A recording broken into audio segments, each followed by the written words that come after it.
Hello guys, welcome to this video. Today we are going to look at the approaches to international law. There are two approaches to international law, namely monism and dualism. We will start this video by looking at monism.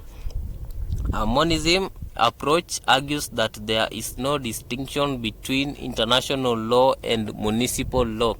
Secondly, it argues that international law overrides domestic law. Thirdly, the monist approach argues that there can only be and there is only one law. Fourthly, the monist approach argues that international law automatically becomes part of the domestic law.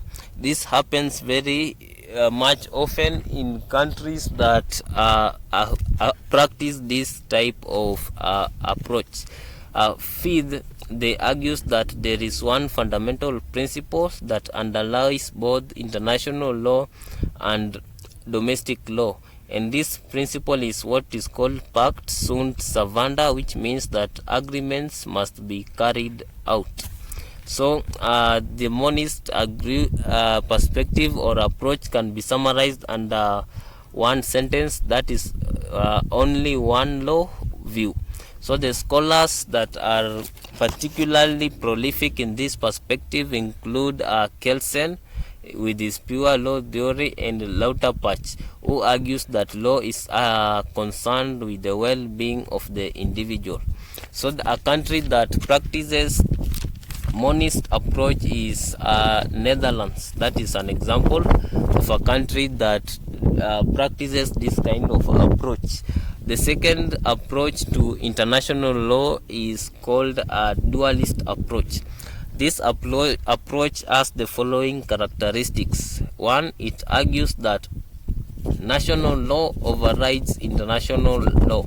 Secondly, international law to be adopted, it has to pass into state legislatures and other infrastructures within the state before it officially becomes law. Thirdly, it emphasizes on state sovereignty. That is, a state cannot be controlled by the whims of the international law and international politics. Fourthly, it argues that there is a distinction between international law and municipal law. Fifth, it emphasizes on the element of consent in international law. So consent is an important phenomena in legitimizing the law.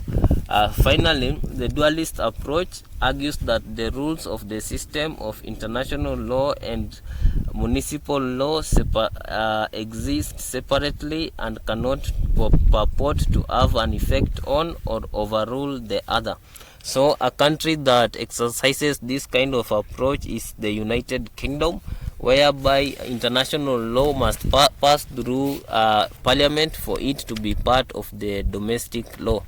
Thank you for watching this video. Like, share and subscribe.